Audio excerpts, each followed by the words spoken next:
Hello, good morning students. आज हम अपना topic surrenders of insurance policy start करेंगे।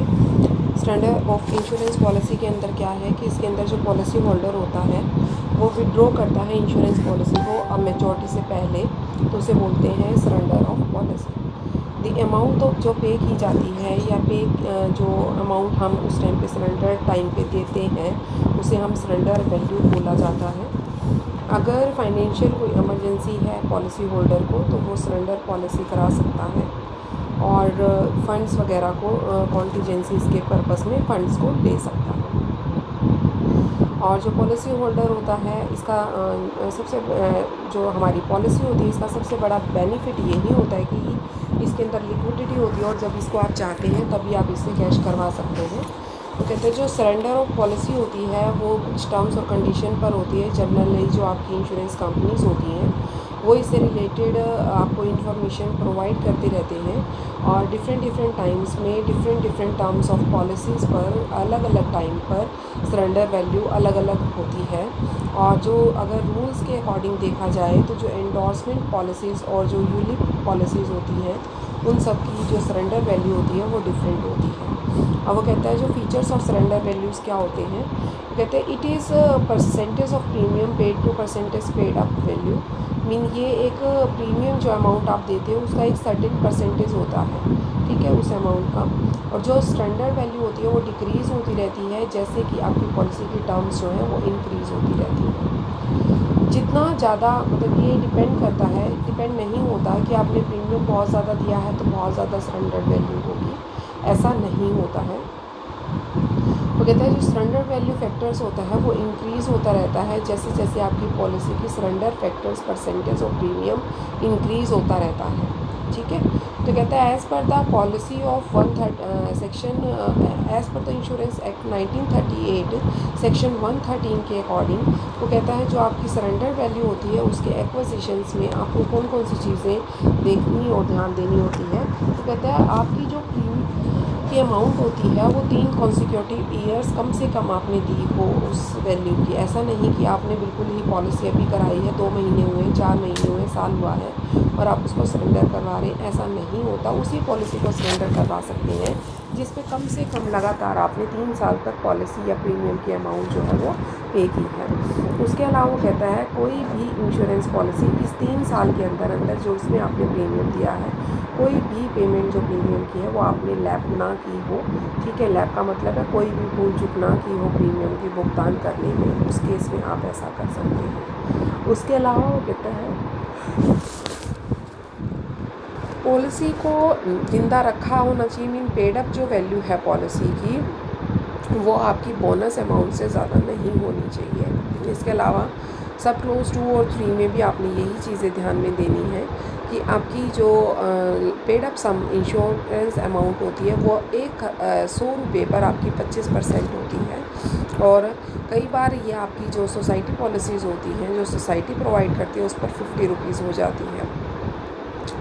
अगर आपकी जो पार्टीज़ हैं वो एग्री हो जाती हैं कोई और एग्रीमेंट तैयार करने में तो उस केस में भी आपकी जो ये सरेंडर वैल्यू पॉलिसी है वो सरेंडर की जा सकती है। उसके बाद नेक्स्ट टॉपिक आता है बोनस। ये आप सभी को बहुत अच्छी तरह से क्लियर है कि बोनस क्या होता है। 2 टाइप की पॉलिसी होती है, एक होती है प्रॉफिट वाली और एक होती है विदाउट प्रॉफिट वाली। विद प्रॉफिट पॉलिसीज़ वो पॉलिसीज़ होती है जो ट्रेडिशनल प्लान के बेसिस पर जो कंपनी डिस्ट्रीब्यूट सरप्लस प्रॉफिट्स वगैरह होता है तो करती हैं, तो उसे बोलते हैं विद प्रॉफिट। ये जो डिस्ट्रीब्यूशन सरप्लस प्रॉफिट होता है इसी को हम बोनस के नाम से जानते हैं। वो कहते हैं जो सरप्लस राइव होता है उसको डिडक्ट कर दिया जाता है क्लेम में से, जो भी उसकी अर्निंग का क्लेम होता है उस अर्निंग में से, और अर्निंग को रिसीव किया जाता है इंश्योरेंस कंपनी के इन्वेस्टमेंट के बेसिस पर, जो डेट और इक्विटी इंस्ट्रूमेंट्स होते हैं उनके बेसिस पर। जो भी मनी आपने प्रीमियम का कलेक्ट किया जाता है उसके बेसिस उसको फर्दर हम इन्वेस्ट करते हैं और उसी के बेसिस पर हम आपके बोनस वगैरह का डिक्लेरेशन करते हैं। वो कहता है बोनस रेट जो है वो डिसाइड किया जाता है वेरियस फैक्टर्स ऑफ रिटर्न्स के बेसिस पर कि आपकी इन्वेस्टमेंट कितनी है, उसके रिटर्न्स फैक्टर्स क्या हैं, क्लेम क्या है, आपकी अजम्पशंस क्या थी, ठीक है, आपकी एक्चुअरीज़ क्या है, मीन आपके बोनस वगैरह का प्रीवियस ईयर वगैरह क्या है, वो सारी चीज़ें आप ध्यान में देते हैं। उसके अलावा टाइप ऑफ बोनस जो है वो डिफरेंट टाइप के बोनस होते हैं। जैसे कि आपके 5 तरह के बोनस हैं। एक सिंपल रिवाइजनरी बोनस होता है जो कि कैलकुलेट किया जाता है या डिक्लेयर किया जाता है। एक सम एश्योर्ड ओनली, एक अमाउंट ऑफ जो सम होता है वो किया जाता है, और इसे ही आप एनुअली बोनस भी कहा जा सकता है। हालांकि ये ईयरली पे नहीं किया जाता, ये आपका किसी जैसे ही आपकी मैच्योरिटी होती है प्रीमियम उसकी पॉलिसी की या आपका क्लेम बनता है उस टाइम पर आपको ये पे किया जाता है। कंपाउंड रिवाइजल बोनस होता है जो कि इंटरेस्ट के साथ कंपाउंड किया जाता है। ये जो अमाउंट आपकी सम एश्योर्ड होता है, जितने भी आपके हर प्रीवियस ईयर के उन सभी प्रीवियस ईयर के सम एश्योर्ड के ऊपर इंटरेस्ट लगाकर वो बोनस जो दिया जाता है, that is called compound reversionary bonus. एक टर्मिनल बोनस होता है।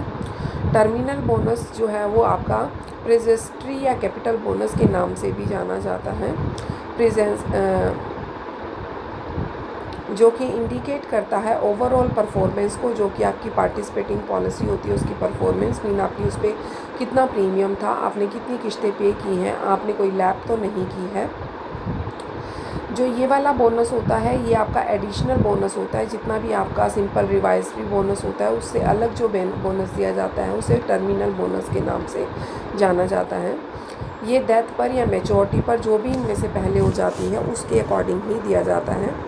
जो टर्मिनल बोनस है वो 2 तरीके से होता है। एक क्या कहता है कि जो कंपनी है वो डिक्लेयर करती है टोटल बोनस पॉलिसी के ऊपर, जो भी पॉलिसी होती है उसके ऊपर एक टोटल अमाउंट जो ऑफ परसेंटेज जो है वो डिक्लेयर करती है। और जो दूसरे वाला बोनस होता है उस पर आपकी सम एश्योर्ड जो होता है हर साल जितना आपका बनता है उसके ऊपर आपका नंबर्स ऑफ ईयर के बेसिस पर आपका परसेंटेज ऑफ सम जो है वो डिसाइड किया जाता है। एक आपका कैश बोनस होता है जो कंपनी जो है हर साल आपको पे करती है। एक इंटरिम बोनस होता है जो कि इंटरिम का मतलब ही होता है बीच में, इसका मतलब होता है जो कि पे किया जाता है पॉलिसी मैच्योरिटी पर, जो कि डेथ वगैरह पर, जो भी इन दोनों में से बीच में हो जाती है, जो भी बोनस की डेट आपकी बनती है, या इसको प्रोराटा बेसिस पर या इंटरिम बोनस रेट जो है वो कंपनी के थ्रू डिक्लेयर किया जाता है। उसके बाद इसमें कुछ restrictions of bonus and dividend है जो कि section 49 of life insurance act 1938 के अंदर आती हैं। वो रिस्ट्रिक्शंस क्या हैं कि एज़ पर द डिवाइड किया जाता है अंडर एक्ट कि जो पॉलिसी है no insurance company can be entered directly और indirectly portion of the life insurance funds और the funds of each of the classes, ठीक है, या सब क्लासेस इंश्योरेंस बिजनेस। वो कहता है कोई भी बोनस अगर देखा जाए तो वैसे तो कोई भी बोनस जो है आपका section 49 under life insurance act 1938 में नहीं दिया जाता, लेकिन वो कहता है फिर भी कंपनी जो है अपने प्रॉफिट्स को रिजर्व्स और फंड्स वगैरह में कॉन्ट्रीब्यूशंस निकाल कर उन रिजर्व्स और फंड्स के बेसिस पर, सब क्लासेस के बेसिस पर उस डेट पर एक वैल्यूएशन कर आपकी इंश्योरेंस कंपनी का उसी इंश्योरेंस का वैल्यूएशन किया जाता है और उसके बेसिस पर ही आपके फंड्स को, रिजर्व्स वगैरह को ट्रांसफ़र कर दिया जाता है जितनी भी अमाउंट सरप्लस में होती है, और इस अमाउंट को ही सरप्लस अमाउंट को ही सिर्फ ऐड किया जाता है। उसके बाद एन्युटी इन लाइफ इंश्योरेंस, ये आपने पढ़ा भी हुआ है, एन्युटी पार्टनरशिप में भी आता है आपका। लाइफ एन्युटी जो होती है वो फाइनेंशियल कॉन्ट्रैक्ट होता है एक तरीके से, इंश्योरेंस प्रोडक्ट जो होता है उसके अकॉर्डिंग जो इंश्योरेंस होता है वो एक सीरीज़ ऑफ फ्यूचर पेमेंट्स बनाता है और इस पेमेंट्स के बेसिस पर ही वो प्रीमियम वगैरह एक लमसम अमाउंट जो है इंश्योरेंस कंपनी को पे करता है। एन्युटी जो है वो एक लॉन्ग टर्म ऑफ इन्वेस्टमेंट होती है जो कि इशू की जाती है इंश्योरेंस कंपनी या डिज़ाइन की जाती है for the protection of insurance के इंश्योरर जो होता है उसकी इनकम और उसकी living out of his income, जो भी लिविंग होता है, रिस्क होता है, उसके ऊपर इसको इंश्योर किया जाता है। जो पॉलिसी होल्डर होता है वो कन्वर्ट करता है पीरियडिकली, जो पेमेंट होती है लास्ट ऑफ द लाइफ, उसके बेसिस पर आपकी पेमेंट्स को कन्वर्ट किया जाता है। एक डेफरमेंट्स पीरियड जो होता है उस प्लान्स और पॉलिसीज़ के अकॉर्डिंग वो रिस्क को कवर करता है और इसमें पॉलिसी जो होल्डर होता है वो टर्म्स और कंडीशंस के अकॉर्डिंग एक्यूमुलेटेड अमाउंट जो होती है वो जनरेट की जाती है एन्युटी के पॉलिसी होल्डर के थ्रू। उसके अंदर आपके फीचर्स ऑफ एन्युटी कॉन्ट्रैक्ट आते हैं। इसमें क्या होता है, गारंटेड एडिशंस होता है कि जितना आपने पॉलिसी करवाई होती है उसमें एक सम ऑफ एश्योरेंस हर साल उसमें ऐड अप होता रहता है। जितने नंबर्स ऑफ ईयर्स जो होते हैं बढ़ते जाते हैं पॉलिसी के, उतने ही एडिशनल आपकी गारंटेड जो अमाउंट है वो डिफ़र पॉलिसीज़ की वो आपकी इंक्रीज़ होती रहती है। बेनिफिट ऑन द वेस्टिंग का मतलब है कि आपका जो इंश्योरेंस होता है उसमें choice of the commutations of the annuity जो होती है वो इंक्रीज़ होती रहती है, और इसमें आपकी ऑप्शंस ऑफ एन्युटी जो आपकी एन्युटी सिलेक्शन होती है वो बढ़ जाती है। पार्टिसिपेशन इन द प्रॉफिट्स का मतलब है कि जो भी आपका फ़ीचर सबसे बड़ा इसमें यही होता है कि आपकी एन्युटी पॉलिसी में एक फ़ीचर्स ये है कि इसमें आप प्रॉफिट्स में पार्टिसिपेट कर पाते हैं। इट मीन्स जो आपका बोनस वगैरह होता है वो ऐड कर दिया जाता है। जितना भी सम एश्योर्ड होता है या अमाउंट ऑफ एन्युटी जितनी आपने पे करनी होती है फ्यूचर में उसमें इंक्रीज़ कर दिया जाता है। उसके बाद आपका आता है एन्युटी ऑप्शंस। एन्युटी ऑप्शंस क्या होता है, इसके अंदर आपको नंबर्स ऑफ ऑप्शंस जो है एन्युटी के अंदर प्रोवाइड किए जाते हैं, और इन्हीं ऑप्शंस में से किसी एक ऑप्शन को आप चूज़ कर लेते हैं और वेरियस टाइप्स की जितनी भी एक्सप्लेन करते हैं टाइप्स ऑफ एन्युटी उनको इसके अंदर एक्सप्लेन किया जाता है। डेथ बेनिफिट्स में मतलब है कि लाइफ जो एश्योर्ड होती है वो पूरी डेथ ऑफ मेचोरिटी पॉलिसी के बेसिस पर होती है। वो कहता है जितना भी आपका एक्रूड बोनस वगैरह होता है या पॉलिसी पर जितना पे करना होता है उसके अकॉर्डिंग आपका जो नॉमिनी होता है वो आपको ऑप्शन देता है एक परचेज ऑफ एन्युटी की, उस अमाउंट को आप क्लेम कर लेते हैं। रिटर्न जो है आपकी रिटर्न ऑफ एन्युटी जो है वो आपको मंथली, क्वार्टरली, हाफ ईयरली या ईयरली बेसिस पर पे की जाती है। उसके बाद आपकी टाइप ऑफ एन्युटी आती है। टाइप ऑफ एन्युटी जो है वो as per the life cover के बेसिस पे है और as per the commencement of the benefits के बेसिस पे है। लाइफ कवर के बेसिस पर आपकी दो तरह की होती है, एक होती है सिंगल लाइफ एन्युटी और दूसरी होती है multiple life annuity. Single life annuity क्या होती है, जो आपकी लाइफ को एश्योर्ड करती है, ऑप्शन देती है पेमेंट ऑफ एन्युटी का फॉर द लाइफ टाइम, उसे बोला जाता है सिंगल लाइफ। इस केस में जो आपकी पेमेंट होती है वो हाई की जाती, बहुत ज़्यादा अमाउंट की होती है और मल्टीपल लाइफ पर्पस के लिए होती है। जो आपका एन्युटेंट्स होता है जब डाई होता है वो तभी उसकी पेमेंट की जाती है, और जो मल्टीपल लाइफ होती है इसमें आपकी एक से ज़्यादा पर्सन जो है इस एन्युटी के अंदर कवर किए जाते हैं, उसको कहा जाता है multiple life. Multiple life annuity जो होता है फीचर, इसको दो हिस्सों में डिवाइड किया जाता है, एक होती है जॉइंट लाइफ और एक होती है लास्ट सर्वाइव। जॉइंट लाइफ में क्या होता है कि जो पेमेंट ऑफ एन्युटी होती है वो किसी एक की डेथ पर, एक की डेथ हो जाती है तो वो आपकी एन्युटी के अमाउंट जो है वो लाइफ इंश्योरेंस की ख़त्म हो जाती है और उसी टाइम पेमेंट की जाती है। लास्ट सर्वाइव का मतलब अगर 3 पार्टनर हैं, तीनों में पहले की डेथ हो गई कोई पेमेंट नहीं, दूसरे की हो गई कोई पेमेंट नहीं, लेकिन लास्ट का मतलब है तीसरे की अगर हो गई तो उस टाइम में वो जो एन्युटी जो है वो मैच्योर होती है। According to the commencement of benefits के बेसिस पर भी आपकी जो एन्युटी है उसको दो हिस्सों में डिवाइड किया जाता है। एक होती है इमीडिएट एन्युटी और एक होती है डेफर्ड एन्युटी। इमीडिएट एन्युटी क्या होती है, जिसके अंदर जो पेमेंट्स है बायर्स की वो स्टार्ट होती है इमीडिएट परचेजिंग कॉन्ट्रैक्ट को परचेज़ करने से। इसके अंदर वो कहता है कि जो आपका बायर्स है वो नीड स्ट्रीम इंक्रीज़ करता है इमीडिएटली और कैन इन्वेस्ट करता है लमसम अमाउंट्स को, एंड द पेमेंट जो है वो पेड अप की जाती है एन्युटेंट को होल लाइफ और स्पेसिफिक पीरियड ऑफ टाइम पर। डेफर्ड एन्युटी क्या होती है, ये एक डिले अमाउंट होती है। डिले मतलब जहाँ पर कि आपकी एन्युटी के अमाउंट्स को डिले कर दिया जाता है, और जो पेमेंट्स होती है वो बायर्स जो है वो स्टार्ट करता है कुछ टाइम पीरियड के बाद। मीन एक टाइम पीरियड तक तो कुछ नहीं दिया जाता, लेकिन एक टाइम पीरियड के बाद उस अमाउंट को देना स्टार्ट किया जाता है, और उसको ही हम एक तरीके से एक्यूमुलेशन पीरियड बोलते हैं, जिसमें आपकी कोई भी पेमेंट नहीं की जाती है। इसमें वो कहता है अप्रोक्सीमेटली ज़रूरत नहीं होती इमीडिएट इनकम को, स्ट्रीम को, टैक्स वगैरह को, डेफर्ड्स ग्रोथ वगैरह को इन्वेस्टमेंट में। वो कहता है जब हम इसकी पेमेंट करना स्टार्ट करते हैं, मीन जब एक टाइम तक नहीं करते उसके बाद एक पेमेंट स्टार्ट करते हैं, तो हम इसको विड्रॉ भी कर सकते हैं एक लमसम अमाउंट को, एन्युटी की पेमेंट को। अगर हम बेसिकली अगर वैसे मंथली स्टार्ट ना करके तो हम एक लमसम अमाउंट में भी इसको ले सकते हैं। उसके बाद वो कहता है मेथड्स ऑफ प्रीमियम की अकॉर्डिंग टू तीसरे हिस्से में कहता है एन्युटी जो है on the basis of premium payment पर होती है। एक होती है सिंगल प्रीमियम प्लान और एक होता है मल्टीपल प्रीमियम प्लान। वो कहते हैं सिंगल प्रीमियम प्लान वो होता है जिसके अंदर की आपकी payment of purchase of annuity जो है वो सिंगल इंस्टॉलमेंट और लमसम के बेसिस पर की जाती है, जिसके अंदर की फ्यूचर प्रीमियम पे किया जाता है।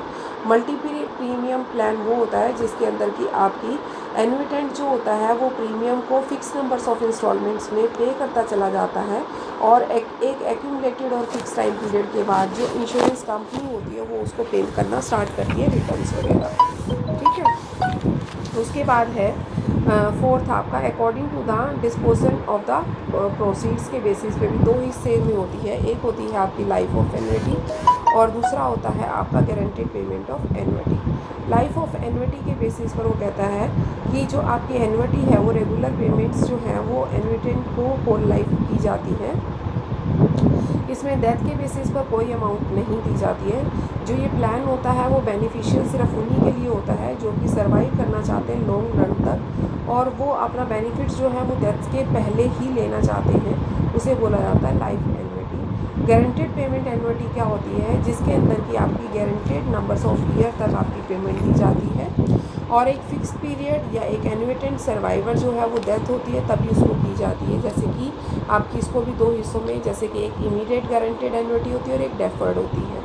इमीडिएट में क्या होता है कि जो पेमेंट ऑफ एन्युटी होती है वो कंटिन्यू एंड तक एन्युटेंट जब तक सर्वाइव करता है, डेथ हो जाती है, तब तक डिफरेंट लेवल पर हम उसको डिफरेंट परचेज प्राइसेस पर एन्युटी की पेमेंट करते रहते हैं। डेफर्ड गारंटेड प्लान में क्या होता है कि जो ऑर्डिनरी डेफर्ड पीरियड होता है पेमेंट का एक continue fix numbers of year होते हैं या प्लान का जो भी एक सर्टेन अमाउंट होता है उस सर्टेन अमाउंट्स को एक नंबर ऑफ टाइम पीरियड तक हम देते रहते हैं, उसमें हम इसकी डेथ ऑफ एन्युटेंट वगैरह को नहीं देखते हैं।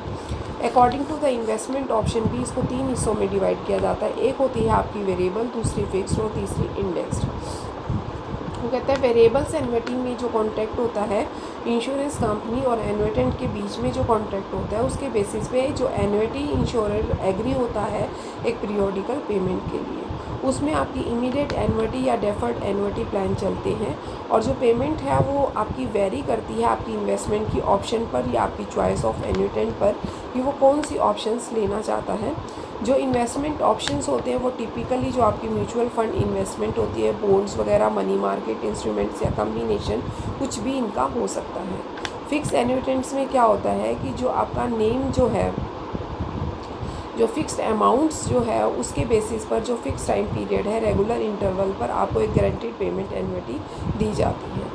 इंडेक्स एन्युटी में क्या होता है, वो कहता है कि इसको आप इक्विटी इंडेक्स एन्युटी भी बोलते हैं। इसके अकॉर्डिंग जो है इसमें कम्बिनेशन होता है आपकी फिक्स एन्युटी और एक ग्रेटर इंडेक्स जो आपकी इनकम पोटेंशियल्स होते हैं, वेरिएबल जो एन्युटी पोटेंशियल्स होते हैं उन दोनों का। वो कहता है जो रिटर्न्स डिपेंड करती है आपकी परफॉर्मेंस ऑफ इंडेक्स पर, जैसे कि निफ्टी वगैरह हैं, BSE हैं, सेंसेक्स हैं, स्मॉल कैप वगैरह हैं, लार्ज कैप इंडेक्स वगैरह हैं, जो आपकी एन्युटी की मिनिमम फिक्स रेट होती है उसी के बेसिस पर। उसके बाद आपका आता है बेटा minimum life limits for the annuity and other benefit securities वगैरह। वो वही सिंपल से हैं, दो पॉइंट्स हैं इसके अंदर कि अगर आपके 50% से ज़्यादा पर्सन होते हैं, ग्रुप शुड भी एटलीस्ट कम से कम 50 लोगों का है, तो IRDA जो है वो सर्टिफाइड करता है स्टैंडर्ड ऑफ राइटिंग के अंदर। इसके अलावा आपका हंड्रेड्स ऑफ रुपीज़ है तो उसके बेसिस पर भी आपको इसमें करना पड़ता है। ओके, आज के लिए इतना ही काफ़ी है, अगला टॉपिक हम कल करेंगे।